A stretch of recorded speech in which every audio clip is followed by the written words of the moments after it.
I'm Clifford Atiyeh with CarGurus, and I'm single and I have no kids. So why am I showing up here today with a Toyota Highlander?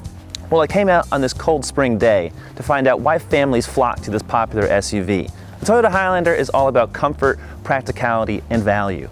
I've driven two other Highlanders since the current generation model came out in 2014.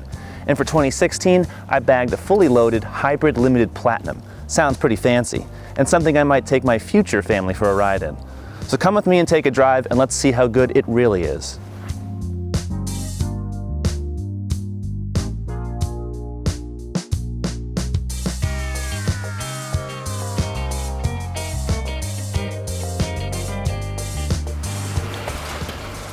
Now this front seat isn't really back that far, but there is so much legroom in the back of the Highlander. If I hit the recline on here, I can go back a few more inches. I've got a side window shade. I've got this cup holder unit here, which folds right down, so I get more easier access to the back. Our car has captain's chairs in the second row. Now most Highlanders have a standard 3-row bench seat, so there's standard seating for 8. Our car has 7, but look at this. I've got a panoramic moonroof here, I've got air conditioning vents, I've got a separate climate control here for the entire 3rd row and the 2nd row, plus seat heating. There's not really much more you can have.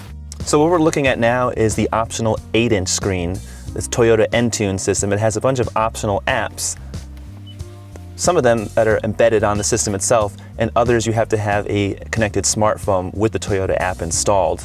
That gives you such things like Yelp and OpenTable and other sort of web searches through Bing, but we don't have that on the phone right now, and if you don't have that paired phone, you won't be able to use everything else on here. But thankfully there's a lot of other stuff you can actually always use.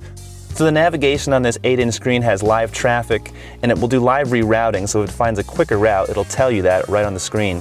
Toyota, for safety reasons, doesn't let you type in the address while you're moving, but the voice recognition system is so good that it'll let you do a single string address. So I could do 123 Main Street, Boston, Massachusetts, and it will dictate that entirely and plug that directly into the system without you having to confirm every step of the way. That helps a lot, it saves time, and it's not as frustrating as other systems.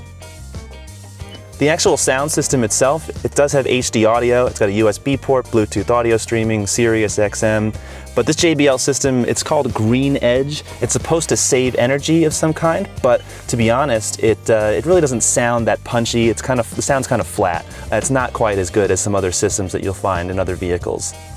So it might sound surprising, but the Highlander is a lot like the Lexus RX 350 I was just driving a few weeks ago.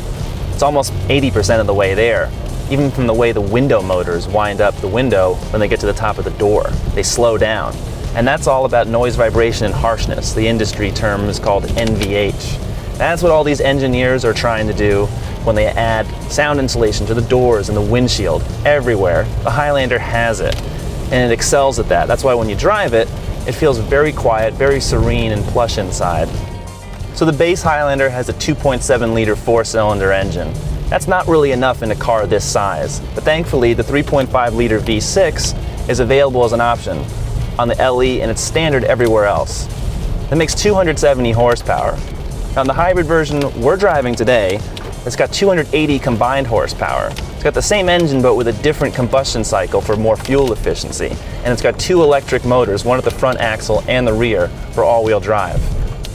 Front-wheel drive is standard on the Highlander, while all-wheel drive is optional. Our model, of course, is fully loaded, so it has every single option on it. And the transmission we have here is a continuously variable transmission. There's no actual gears, and that's more optimized to a hybrid driving cycle. But you'll find a regular 6-speed automatic on every other Highlander model. So the regular Highlander V6 all-wheel drive gets 19 miles per gallon in the city and 25 on the highway, as rated by the EPA. Our hybrid here gets 27 in the city and 28 on the highway. And over a few hundred miles have averaged over 26 miles per gallon. That's pretty good for a big vehicle of this size.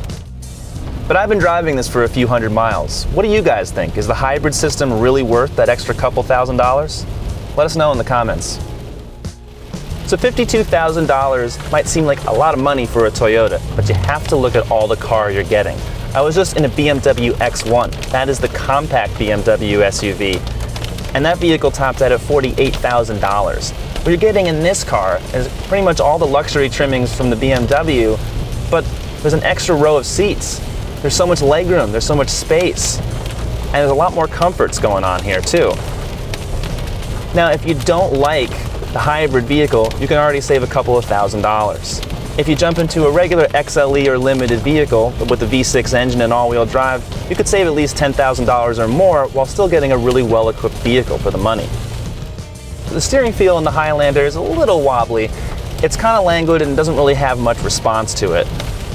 But when you're piloting straight ahead, it works pretty well, and it matches the car's other demeanor with mainly quietness and comfort. So there's not much effort that you have to apply on the wheel. Plus, the leather on this wheel really feels nice. We also have a heating option as part of our Platinum trim, which I have to say is quite nice on a day like today. And the Highlander gets 5 stars in the NHTSA government crash test ratings. It also is a top safety pick plus by the Insurance Institute for Highway Safety. And that rating applies especially to its collision avoidance systems. And we've got forward collision alert, we've got adaptive cruise control, automatic braking, and lane departure warning, but that's only included as part of the Platinum trim on our vehicle.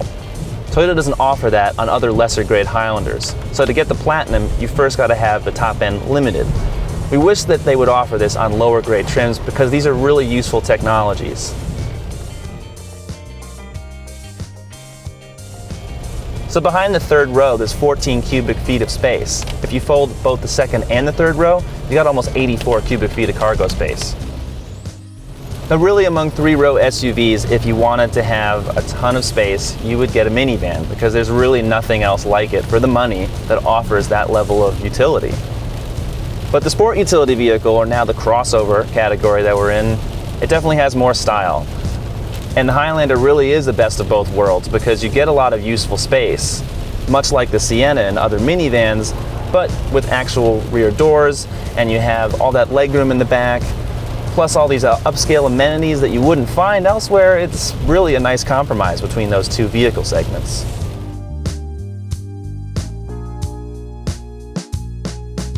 Bottom line, if you really want utility, you should buy a Toyota Sienna, which is a real minivan, but you'll lose on style. One of my best friends who I never thought would settle down now has a wife, 3 kids, and drives a Sienna, because life happens. But the Highlander drives like a more expensive car. It's still a Toyota, so it won't cost a lot to run, and you know it's gonna last. But among other 3-row SUVs, the Highlander's refinement really stands out. For more details, check out my Highlander review on CarGurus.com, leave a comment below, and to watch more videos, subscribe to our YouTube channel. Thanks for watching.